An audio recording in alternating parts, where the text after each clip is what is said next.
continuous bombing of Pakistan. If you're upset about Gaza, you have good reason to be upset about Gaza. You should be more upset about the fact that the U.S. has killed more people in northwest Pakistan in the past 6 months than the Israelis have killed in Gaza.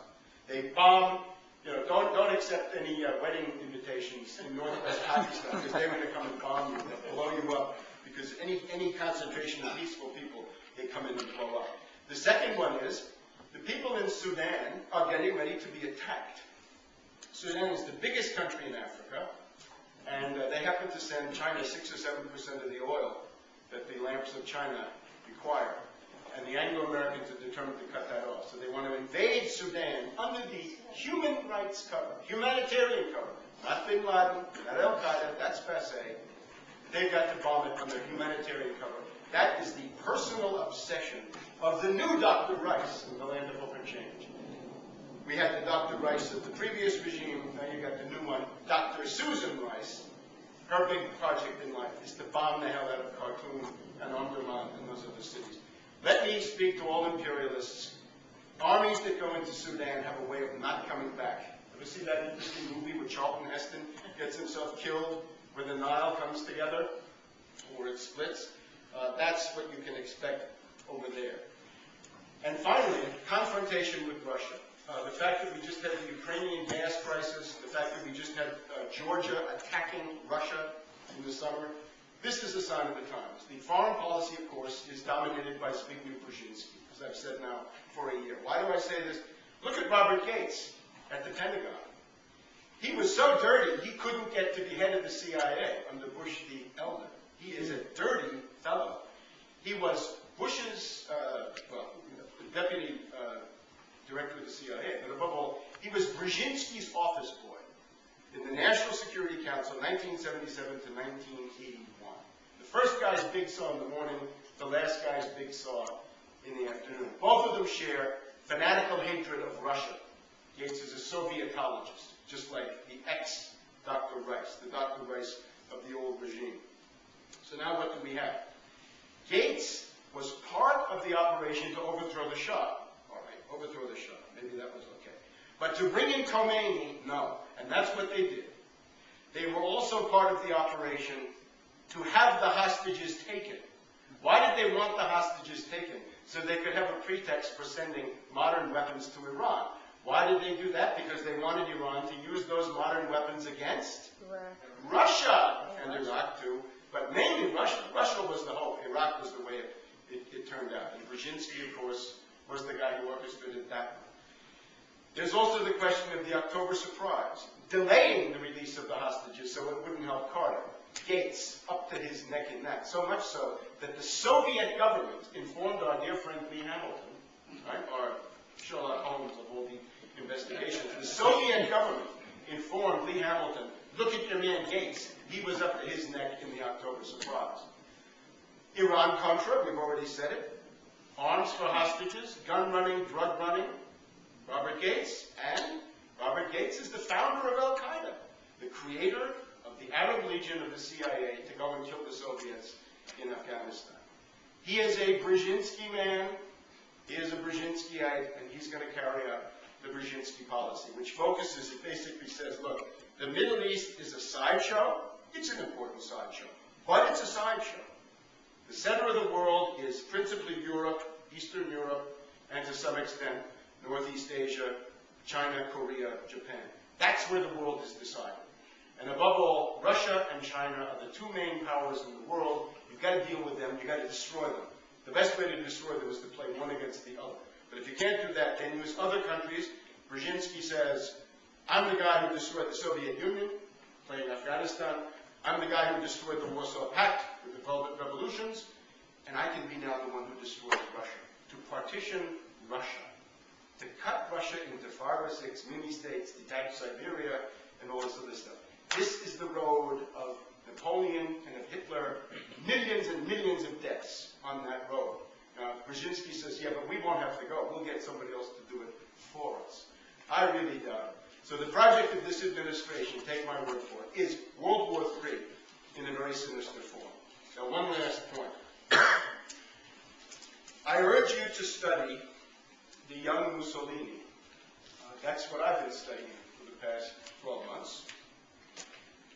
young Mussolini between 1919 and 1922, by now 1925, you better follow him past the March on Rome. Mussolini, of course, was a revolutionary socialist. He was a real leftist. I mean, for a while, he was the real thing.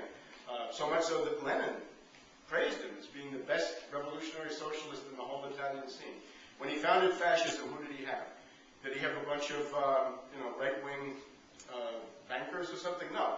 It was extreme left-wing anarcho-syndicalist trade union leaders, people a little bit like Andy Stern and Hilda Solis of the new regime, a bunch of disgruntled war veterans from the special forces, those were the ones with the black shirts, the creative class.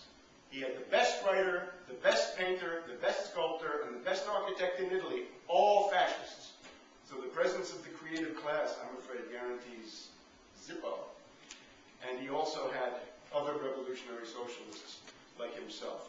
Now, the thing that Mussolini did when he came into power was to found something called Milizia Volontaria per la Sicurezza Nazionale, National Militia for Security, National Volunteer Security Militia. Translated into our lingo of today, Homeland Security Corps. Get it? Yeah. We're going to have the Green Corps. The Green Corps will say, you are an enemy of the state or of the revolution.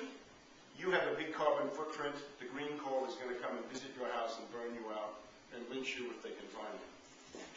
Above all, the Classroom Corps. The Classroom Corps will be scab laborers to bust the teachers' union. The Senior Corps will be scab laborers to bust anybody who comes along. And then we'll have the Homeland Security Corps, and then we'll have the other volunteer organizations. And I don't say this lightly. Out of this volunteer militia came something called OVRA. OVRA was the Voluntary Committee for the Repression of Anti-Fascism, which was a secret police. And when the Nazis came into power, Heinrich Himmler and people like this came to Italy to study the OVRA. The OVRA was the model for the Gestapo. So this gets to be very, very ugly stuff very, very quickly. We have to look now at institutional transformations. Here are a couple.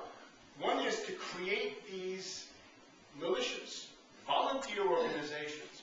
Yesterday, the big brouhaha yesterday was everybody has to volunteer.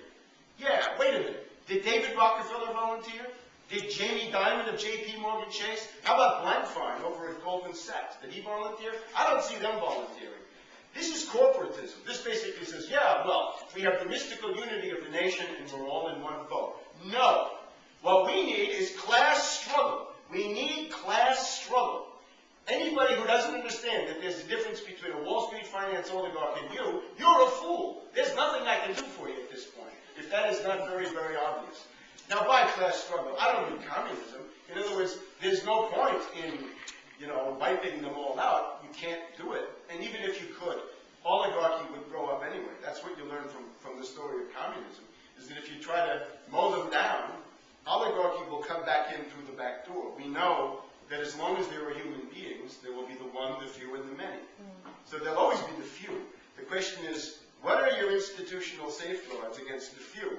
Often, a real president and a mass mobilization is a way to keep the oligarchs in the middle under the gun. But right now we have the opposite. We have the oligarchs have taken over the whole thing. The president is a puppet, and the people are duped, confused, intimidated, and don't know what they're doing. So, class struggle is what I recommend against all of that. There is no community of interest. In other words, what you want to do is redress a situation that has gotten tremendously out of kilter. Now, two more points. Labor. What's with labor? I think the goal of this administration is to finally destroy the U.S. labor movement permanently. And I say this for two reasons. Let's look at the Secretary of Education, Arnie Duncan. What's his background? He's a union buster. We have Michelle Rhee. I hope people follow Michelle Rhee here in the District of Columbia. She is a foundation-funded operative.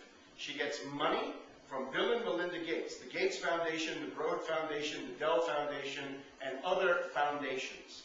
These are not charitable and philanthropic organizations. Their goal is to perpetuate ruling class domination. In other words, the finance